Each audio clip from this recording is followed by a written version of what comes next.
Greetings and welcome to the Warhammer 40,000 Kill Team video, where today I'm going over the Tempestus Scions for Warhammer 40,000 Kill Team. But before we go into things, thanks goes to Games Workshop for providing these to review for free. As always, I aim to be honest, impartial and constructively critical. And remember, please remember to like and subscribe as well as comment. Let me know what you think of this new Kill Team, because they're one of the first new Kill Teams for 3rd edition. And remember, I've got a Discord you can check out for free in the episode description below, and a affiliate account at Games, and a Patreon if you want to give me some more support as well. But let's get on with this new Kill Team review. So the Tempestus Aquilons can be found in the Hivestone box, but you can also get the rules online for free. So I'll quickly go through their roster first. You have one Tempestus Aquilon, who can either have the Hotshot Las Pistol or Power Sword, Relic Bolt Pistol or Chainsword, or Las Carbine and Fists. Then you've also got 9 other Aquilons you can take. So you've got the Grenadier, Gunfighter, Melter Carbine, Plasma Carbine, Marksman, Precursor, Servo Sentry with 3 different guns, and then a Trooper. And the note is you can only have a combination of 3 operatives when it comes to your Marksman, Servo Sentry, and 2 Gunners. So you could have a Gunner, a Marksman, and a Servo Sentry, or 2 Gunners and a Marksman, or 2 Gunners and a Servo Sentry. You can't take all 4. And a notable thing with this kill team is you only have around 8 specialists, which isn't too bad, but you can only take 7 at a time. So you have more reliance on warriors. For archetypes, you have Recon and Seek and Destroy, where Recon is amazing, which is great, and Seek and Destroy is okay. They're going to get more use out of Recon. So a nice selection there as well. And once again, in the top right, you've got a QR code for those 3 rules. And then another thing is they show all the operatives, which is actually really nice. Like they're clear pictures instead of just on their data cards. So that's a nice addition there. So for their faction rules, they have the drop insertion ability. So when setting up a Tempestus Aquilon kill team, before the battle, first third of your kill team must be set up as normal. Each third thereafter can be set up above. Place them to one side instead of in the kill zone. For each third that's set up above, you must set up the whole third in this way, so not some of them. Then place one of your drop markers wholly within your drop zone. So for example, you can't go 1's going in space, 2 are going on the board. They all have to go in space or all on the board. As a strategic gambit in the 1st and 2nd turning point, you can move your drop zone markers up to 4 inches forwards, measuring horizontal distance only. In close quarters, this can be measured and moved through walls because they just smash through the roofs, like they break all their legs. Somehow they smash through on into the dark. They open the hatch. They find all the hatches. Anyway, during the firefight phase, friendly Tempestus Aquilon operatives set up above are activated as normal. When you do, you can either expend or land the operative. If it lands set up in the kill zone in a location, it can be placed as follows. It's no longer set up above. So you can set it up within 3 inches of one of your drop zone markers, measuring the horizontal distance only, or wholly within your drop zone.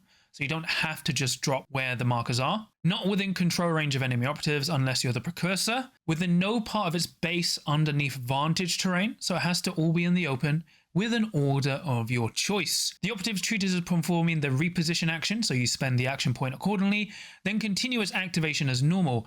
It's obscured until the end of the next activation or the end of the turning point, so whichever comes first. Less than half of your operatives can be set up above by the end of the 1st turning point. In other words, by the end of the 1st turning point, more than half of your operatives must have been set up in the kill zone during the battle. So you have to deploy at least 2 operatives from space. When readying operatives during the 2nd and 3rd turning points, remove one of your drop zone markers. This means operatives still set up above are incapacitated at the end of the 2nd turning point. So if you don't drop by the end of turning point 2, everyone dies if they're still in space. And in each strategic phase, you can move your drop zone markers up to 4 inches horizontally, well, any direction, but they can only go a maximum of 8 inches directly towards the opponent. And then they all have a threat range of effectively 5 inches. So you drop within 3, and then your opponent has to stay out of 2 inches of that. Technically, it's a bit longer because you measure from an inch from the marker, but effectively opponents have to stay 5 inches away from your markers. So you have a way just to deep strike. It's very powerful. Oddly, if your opponent hides on the vantage points, you actually can't do much against them. And the key thing is because you count as being obscured as you land, you're actually quite resistant to shooting. Not so much melee, but you actually get some kind of resistance. So when reminding just to people of how obscurity works, your opponent -1 success when shooting at you, and they can't retain any crits. So you actually during turning point 1 and 2, when you drop down, you're actually quite resilient to being shot apart, which is pretty good. Then you all have the grav shoot ability. Whenever a friendly Tempestus Aquilon operative is dropping, ignore the vertical distance. So effectively, you just drop for free. Like, no matter how high you are, you just drop for 0 inches, which is pretty good if you deploy on a vantage point and then move down, although you're going to see limited use from the grav shoot ability. It's just something you have to factor in. Otherwise, it's a good ability. It's just going to take you a while to get the most out of your drop zone markers and when and where you drop, and also remembering how your opponent plays around it, because probably for the first few games, your opponents are going to be quite susceptible to them. But as it goes on, you're going to have to realize how can you play around this predictable threat range. For your ploys, starting off with strategy ploys, you have sudden offensive. Count the number of friendly Tempestus Aquilon operatives that aren't incapacitated, then halve the result, rounding up to give you an X. Until the end of their activation, friendly operatives' weapons have the balanced weapon rule if they are the first friendly operatives activated during this turning point, equal to X. For example, if you have 5 operatives, the first 3 friendly operatives activated will benefit. So this is quite powerful, but it's also quite railroaded. So usually on turning point 2, when you're engaging, you're going to have 5 rerolls, but it's only for the first 5 operatives that activate. So if you're playing quite cautiously, or your opponent's playing quite cautiously, you might not get much use out of this turning point 2. And it may be more reliable to save this for turning point 3 and 4 against more cagey opponents, but still very good because you get access to basically balance on all your key operatives. You have maintain momentum. Whenever a friendly Tempestus Aquilon operative is shooting or fighting ready enemy operatives, its weapons have the severe weapon rule. So this is actually really powerful because now you're doing what you actually want to do, is target ready operatives. So if you don't roll any crits, you can turn one of your normal successes into a crit, which is really powerful on your melter weaponry as well as your plasmas and power weapons. So this is actually very, very good. And this is maybe one of their best ploys, just because a lot of these ploys usually go after expended operatives, which you don't really want to do. You want to limit your opponent's ability to act and counteract. So maintain momentum is really, really good. Then you've got eye above. Select one enemy operative. That operative and all other enemy operatives within 3 inches of it gain 1 of your detected tokens until the end of the turning point. Whenever an enemy operative with a detected token is shooting a friendly Tempestus Aquilon, you can reroll 1 of your defense dice. So you get some nice inbuilt defense there. Or if it is fighting or retaliating against 1 of your Tempestus Aquilons, 1 of your blocks can be allocated to block 2 unresolved successes instead of 1. So not only do you get harder to shoot at, especially when you drop in, but you also get easier to parry them out, so it's harder for them to kill you in melee. So this is actually really good. The only problem is it's got a nice bubble, 3 inches, but your opponent can just sit back. And the other issue is, even if they sit back, that's good for you, but you may not get as much use of it as you want, especially if they just stall out that turn, making you burn too much CP and then go push the next turn. But it's an interesting tech tool. Like, you'd probably use it to certain melee teams as well as other certain shooting teams, because as I said, if you're dropping in obscured with a reroll to your defense dice, you're very unlikely to die on being shot, especially on Into the Dark. So it's probably actually really, really good on Into the Dark. Then for your last strategy ploy, you have drop and secure. Select 1 marker. When determining control of that marker, treat the total APL stat of friendly Aquilons as 1 higher, as long as at least 1 friendly operative is actually contesting it. And then whenever friendly Tempestus Aquilons are within 3 inches of that marker, add 1 to the attack stat of their melee weapon to a maximum of 4. So you will generally pick the middle objective. If you're feeling brave, you can pick your opponent's objective. If you're worried, you can pick your own. But it's a nice way to get 4 attacks on everyone and basically ensure you get the point you want. So you're probably popping it on the middle one. Especially with 10 operatives, it makes it very hard for your opponent to steal the middle objective for you, so you can kind of castle around it safely. So a nice ploy there. Then for firefight ploys, you have hot drop. Use this firefight ploy after rolling attack dice for friendly operatives that landed during this activation. If the target is within 6 inches of it, you can reroll any of your attack dice. So if you drop within range of someone, you basically just kill them for a CP. Really good for your plasma, melter bomber. Very, very good. And it also works for melee as well, so it's not just shooting. Then you have adjust coordinates. Use this firefight ploy when a Tempestus Aquilon operative lands. You can set it up within 5 inches of 1 of your drop markers, measuring horizontal distance only. taking precedence over the normal distance requirements, but you cannot perform the dash, fight, or shoot actions during this turning point. So you probably would use this to maybe try and steal a point or something, but it's kind of limited. It's very good you can't drop then use this and shoot, because then you would just, for 1 CP, kill someone. But it's very good probably for stealing points or setting up tac ops. So I think that's pretty good. Then you've got Tempestus Exemplars. Use this firefight ploy during a friendly operatives activation, excluding a servo sentry or anyone with a APL stat greater than 2. During that activation, it can perform the pickup, marker, place marker, or mission action for 1 AP less. So it's a way around being quite limited at 2 APL, which is very good. You're probably going to get quite a lot of usage out of Tempestus Exemplars for the mission, as well as doing your tac ops. Then you've got Progenia. Uses when a friendly Aquilon is activated, excluding the servo sentry. It regains 2d3 lost wounds, and you can ignore any APL changes to its stats, which is actually really good. Not only do you get a heal, you get to turn off stun. So if someone's somehow managed to like -1 APL you can just go like, I'm healed now. Not today. So it's Progenia is really useful. Tempestus Exemplars you're going to pop probably every other turn. And then Hot Drop is if you just want to ensure a kill, and Adjust Coordinates is okay.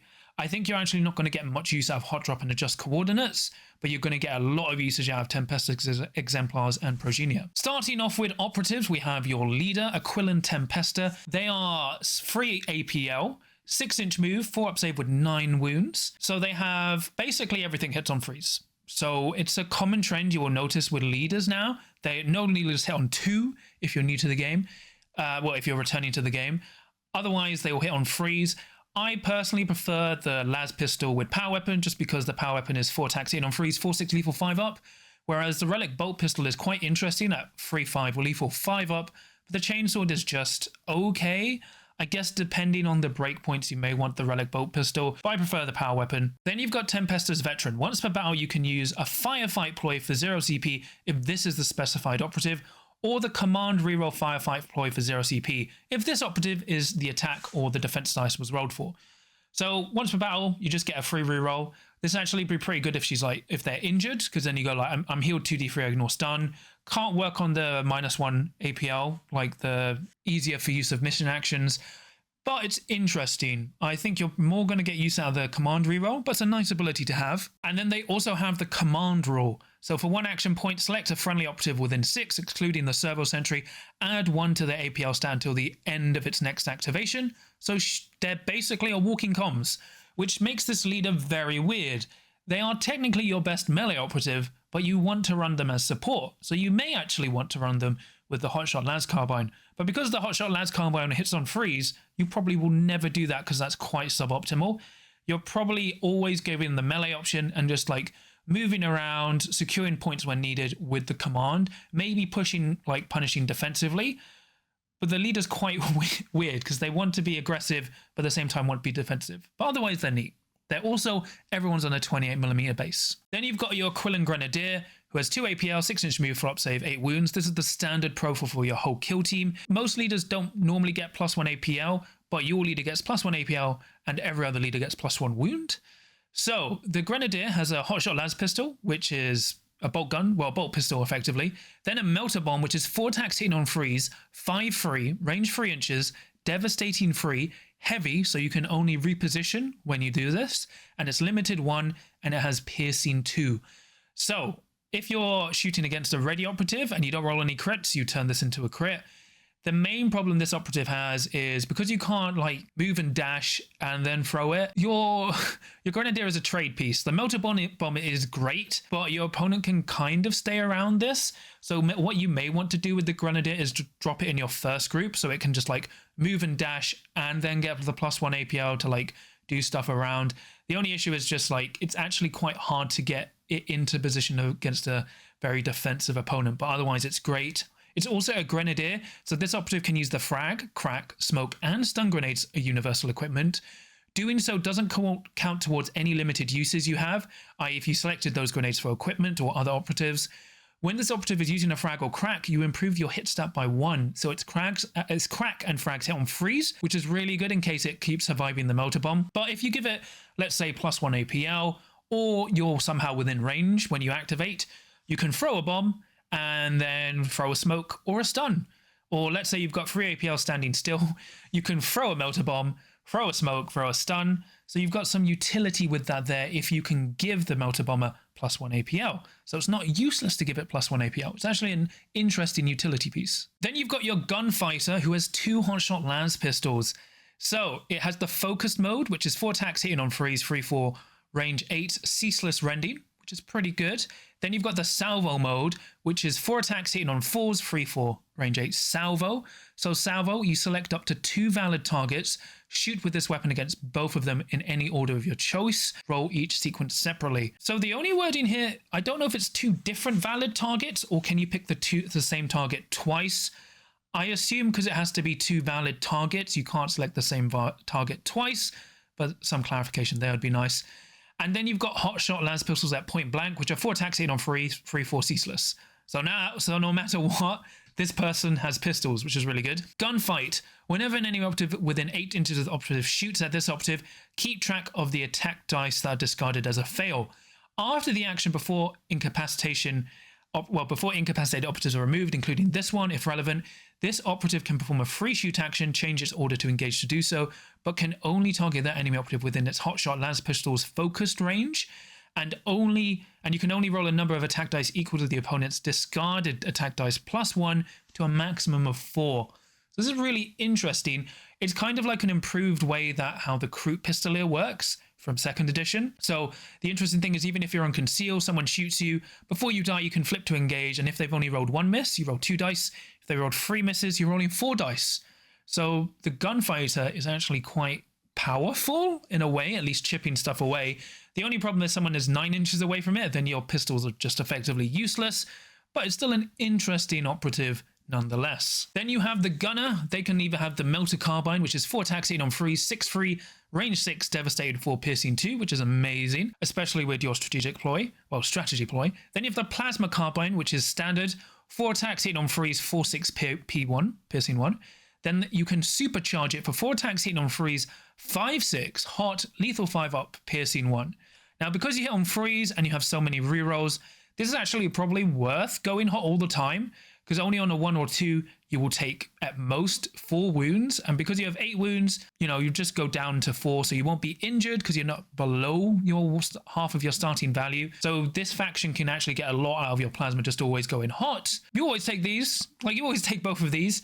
As I said in my High Storm review, unfortunately they use the same arms, right? So what I did, I built the melter gunner, and then for the plasma gunner I used another 2 different pairs of right and left arms to kind of just amount to get the plasma gun to fit, and then sculpted the gap where the elbow connected for the right arm. So it's frustrating, but otherwise you can get both gunners from one set. But I would always advise running the plasma and the melter. The melter can just be so good with severe when you just change against ready operatives. It just guarantees death. So very, very good. Then you've got your marksman, who is your sniper, because he has a really big scope. So his hotshot long las concealed is 4 attacks hitting on 2s, 3-3, devastating 3, heavy, silent, concealed position. So concealed position, you can only use this weapon trait for the first time it's performing the shoot action during the battle. So you only get 1 use, and then every half time after you can't fire silent, which is a common trend for most snipers. But unfortunately, as we go through his profile, you'll come to see why the marksman is absolutely useless. So the hotshot long las mobile is 4 attacks in on 3s, 3-4, just like your normal long las is. And then the stationary mode is 4 attacks in on 2s, 3-3, devastating 3, heavy 3. And then it has the sniper's vantage rule. Whenever this operative is on a vantage terrain and is shooting an operative that has an engage order and is at least 2 inches lower than that, all profile of a shot of its hotshot long las have the severe weapon rule. So if it's shooting anyone on engage below it, they basically die. The trade-off is its guns are garbage. So if you drop this operative, as in if you deep strike it, all it can do is the hotshot long las, which is the same as a normal operative, and a normal operative is better than that. And then if you're deploying this operative turning point 1, you're now trying to scramble into a position. It's not good. It really doesn't synergize with this kill team. If the hotshot long las mobile hit on 2s, I would go, that's fine, because at least when it drops down, it's a mobile hitting on 2s. Something like that, even devastating 1, that would have been fine. But because you're competing between the servo sentry and the 2 other gunners, I'm going to spoil it now, the servo sentry is way more useful than the marksman. So unfortunately, you will never want to take the marksman unless somehow you can absolutely make sure the marksman will dominate the board. It's a shame, but that's how it is. Then you've got the precursor. This is your melee operative with a dagger. So it has a hotshot lance pistol, but then it has a Tempestus dagger, which is 4 attacks hitting on freeze, 3/4 lethal 5-up. It's a vicious knife fighter. So whenever this operative is fighting, after resolving your first attack dice, you can immediately resolve another before your opponent. So you could either strike twice, parry strike, block strike, sorry. So it's a nice combo there. Dynamic. Whenever this operative performs a fight or shoot action, it can immediately perform a free dash action afterwards. It can do so even if it performed a charge action during this activation, but can only use the remaining distance it had from that charge action to a maximum of 3 inches. So you could drop in, shoot someone, and then dash out, so like pepper some away, or you could charge 5 inches, murder someone, and then dash away. Obviously, this operative is always dropping down from space because they can drop into control range and immediately fight, which is very, very good. Or like drop into control range and like steal a point, like just cause a lot of problems. It's great against 8 wound operatives if you can roll lots of 5-ups. You are going to likely kill 7 wound operatives, but against anything more than 8 wounds, this operative is probably dead. So it's just interesting. Like, it's not bad. It has its uses. Like, I can see against operative you can't get a kill on yet. You're just going to do like move, shoot, dash away. So you can do like all this like chip damage. So it's an interesting operative. Definitely one of your key ones, but remember, it's not entirely invincible. Then you've got the servo sentry, the Pathfinder Murderer. This is the champion of everyone who's lost to a Pathfinder player. So this is 2 APL, 4-inch move, 3-up save with 10 wounds. So he's like a weaker space marine. It's fine. He's cool. So he's got a flamer, which is 4 attacks in on 2s, 3/3, range 8, saturate, so you don't get any cover from it, and torrent 2. The flamer, look, the flamer's cool. Just I like what they've kind of done to flamers. So they've gone down from 5 attacks to 4, but have gone up from 2 damage to 3, and they now ignore cover for like cover saves. This has an 8-inch range on a 4-inch move model. Effectively a 12-inch threat range. Don't take it. Don't take the flamer. The flamer's cool. Don't take the flamer. Then you've got the grenade launcher, which is the best option. So you've got the frag, which is 4 attacks hit on 4s, 2/4 blast, 2, which is nice. And then 4 attacks hit on 4s, 4/5 piercing 1. Very, very good. Then you've got the hotshot volley gun, which I will admit is the coolest looking option, but it's not great. So its focused mode is 5 attacks in on 4s, 3/4 piercing 1 crits. Then it's got its sweeping mode, which is 4 attacks in on 4s, 3/4 piercing 1 crits, torrent 1. So it's got the machine trait, so this operative cannot perform any other actions other than dash, fall back, reposition, and shoot. It cannot retaliate, assist in a fight, or use any weapons that aren't on its data card. So the interesting thing is, you can't even charge in for combat support. It just sits there and is like, I will live, I have 10 wounds, my skull thirsts for murder. And then it has the turret rule, so it can perform 2 shoot actions during its activation. So you could drop in and shoot, or if you get into a good position, it can just double shoot. I really like the servo sentry. The only thing I'm torn on is, do I deploy it or do I drop it in? Like, I think you drop it in turn 1 to get into a good position because it drops in, then you can like dash somewhere, and then you go for like the double shoots. Because I think if you deploy at turning point 1, it's moving 4 on a 40mm base. It's quite difficult to get into position. But you always go with the grenade launcher. The grenade launcher is smaller. It's just better. The problem with the volley gun, the torrent 1 isn't great. You only get piercing 1 on a crit. Whereas if you want guaranteed piercing, you just use the grenade launcher. The grenade launcher is just better because it can either do crack or horde control. Just always take the servo sentry. It's useful and it's just annoyingly durable. Like, it can't heal itself, but with a 3-up save and 10 wounds, it could just walk around. Like, especially if you drop it to threaten the middle point, it just sits there going, it's still 2 APL from the point. It can't do any mission actions, but it just goes, I have 10 wounds, for the Emperor die. It's great, it's great. Then you've got your basic trooper, the Aquilon trooper. So it has a hotshot lance carbine, which is 4 attacks in on 3s, 3/4, so a bolt gun, and fists. We won't talk about fists because you'll see why. Rapid insertion is a strategic gambit. In the first strategy phase, each friendly Tempestus Aquilon trooper wholly within your drop zone can immediately perform a free reposition action, but must finish the action wholly within 3 inches of your drop zone. And swift landing, when it lands, you can set up within 4 inches of one of your drop markers measuring horizontal distance instead of 3 inches. So you always are taking 3 troopers. I think you always deploy 2 first. You may deploy 3, but I think you want to keep 1 with swift landing, just because it makes your opponent play more honest, because at least with 1 trooper, you now have a 6-inch range of punishing. So I think that's the better play, because at least having 2, they get the free 3-inch move. So that's actually very good. They're very good for, like, it means you don't need to select the reposition scouting option. They're just very useful. I like what they've done to warriors, like basic troopers in this edition. So because you're always taking 3, my recommendation is you deploy 2 at the start of the game, and then you keep 1 in reserve for turning point 2. So at least all turning point 1. So if someone gets too close to one of your markers, you just shoot them. Even if it's just a bolt gun, it's just nice damage. I think that's really good. Now we go to the faction equipment. So Tempestus daggers are very dumb, but it's a very dumb situation for most kill teams with this. So friendly operatives, except the servo sentry, it doesn't need knives, has a dagger, which is 3 attacks hit on 4s, 3-4. That's fine. Every operative gets that. I was quite frustrated by it, and then I was just like, fine, whatever. I've learned to ignore it. I've moved on. I've learned to rein in my emotions. But that's very good. You're always taking Tempestus daggers. Maybe not into like a shootout opponent, like maybe veteran guardsman, but I think you do anyway, just because it makes all your operatives 3-4 instead of 2-3, which is just so good. Then you've got combat stims. You can ignore any changes to your move stand of friendly operatives for being injured. That's okay. I probably don't think you take this. Then you've got drop augury, which is really good. Once during the battle, when a friendly operative that's set up above is activated, before expending or landing that operative, you can move one of your drop markers again. However, it cannot be moved closer to your opponent's drop zone. So this is actually really interesting. It's basically allows you to move left or right or back with one of your markers once per game. And this is actually really key because especially if you've moved up 4 inches during turning point 1, you can suddenly swing to the left or right by 4 inches, turning point 1 or turning point 2. You're probably saving it until you're waiting for your opponent to punish, well, like to punish your opponent, but you always take the drop augury even if you don't use it, just because it makes your opponent think more. You want your opponent to just constantly be guessing where you're going to be and like not mismeasuring their like your threat ranges, but just going like, I'm here, but I could also be here.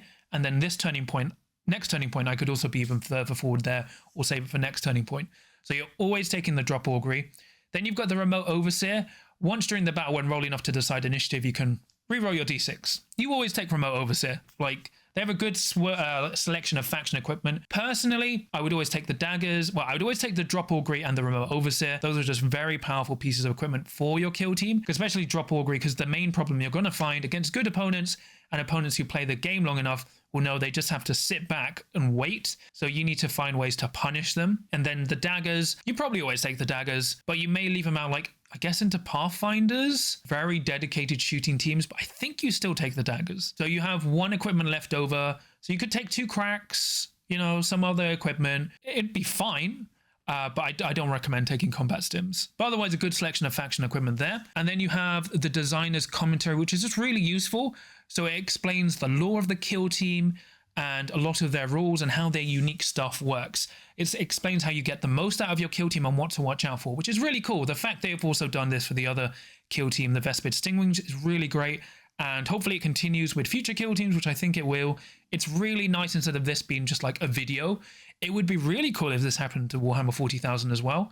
But otherwise, that's pretty good. Now for a new segment for Warband reviews, kill teams you can take. I really should have done this during the 2nd edition of Kill Team, but I live and learn, just like Sonic. Anyway, so bringing up the roster, you're always taking your leader. Personally, I would always take the leader with the power sword. There may be some situations where the bolt pistol and chainsword is better because of the bolt pistol, but personally, if someone's within pistol range, they're also within power sword range, and I would rather have the power sword just because of that 4-6, because it means it lets you hurt 12 wound operatives in 2 hits, which is very good. So against pretty much everyone, I would always take 2 gunners, Melter and Plasma, and the servo sentry with the grenade launcher.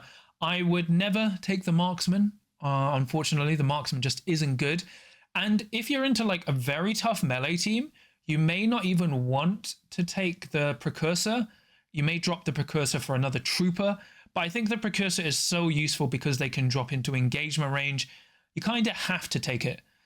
But generally, I would always go leader with power sword, all the specialists, then 2 gunners, and the servo sentry, and then 3 troopers. That's a solid list, and you probably never need to change that. As I said, the only thing you might do, it would require buying 1 additional trooper, is dropping the marksman, dropping the precursor for another trooper. But I think you just get so much out of what you have in the box. I mean, to be fair, you could even drop the servo sentry for some reason to run another trooper. But this is a 1-box kill team. You only really need 1 box. You get 11 operatives. And as I said, when I covered the gunners, there's ways to build both the melter and plasma carbines on different operatives. So for the Tempestus Aquilon overview, they're a very good kill team. I think they're a very beginner-friendly kill team. They've got a low skill ceiling, but they have a lot of tricks. The fact they're all 8 wounds with a 4-up save hitting on freeze makes them very beginner-friendly. I will admit, I was wrong. I think they are much better as an 8-wound team hitting on freeze with a 4-up save instead of being an 11-operative team hitting on 4s. There we go, look.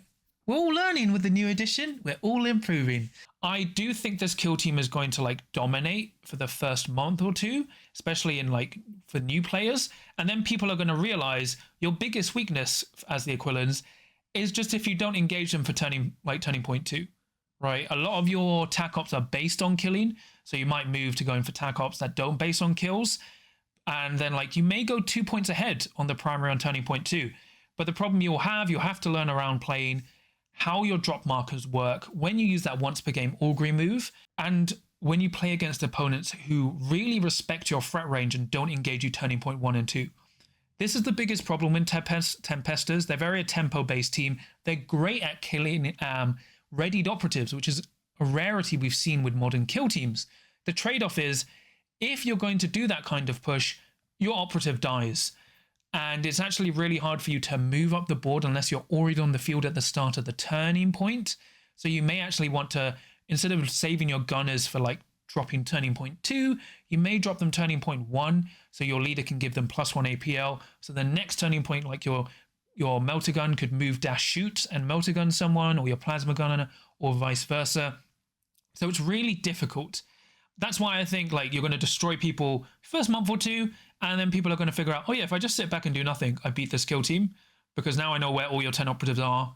And that's why I think you always take the servo sentry, just because it's a walking brick of 10 wounds with a 3-up save. Even if it's on 4s, shooting twice, it's quite threatening.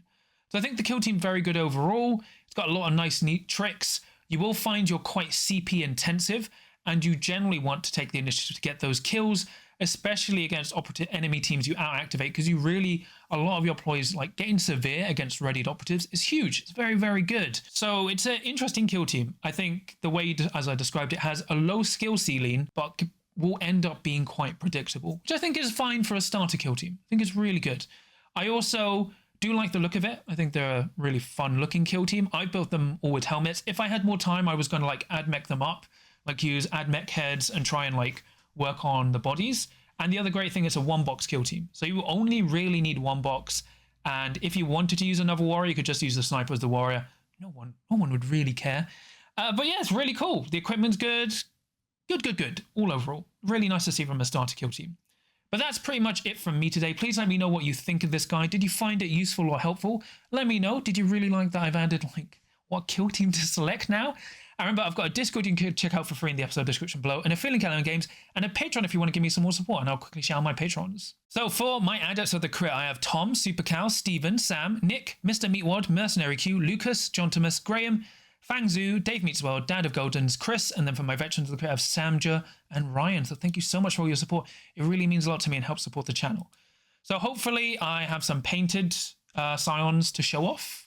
Depends. I'm recording this video quite a while in advance, so I'm furiously painting or have painted everything by now. Hopefully, I'm going with a more they're dropping in at night because I need to speed paint these. But they're a really interesting kill team. I was very angry at first, and then I realized, they're dropping 5-inch ploy, can't fight or shoot. That's fine. I just need to pre-measure their threat ranges, and I'm okay. And I think, yeah, I was wrong. If they hit on 4s and they had 11 operatives, they probably would have been worse. So I like what they've done with this kill team. It looks fun, and I hope it continues with future kill teams. And remember, I've got other videos you can check out. I've done a lot today. But remember, no matter how many operatives you drop in, you always have a chance to win as long as you can roll a crit.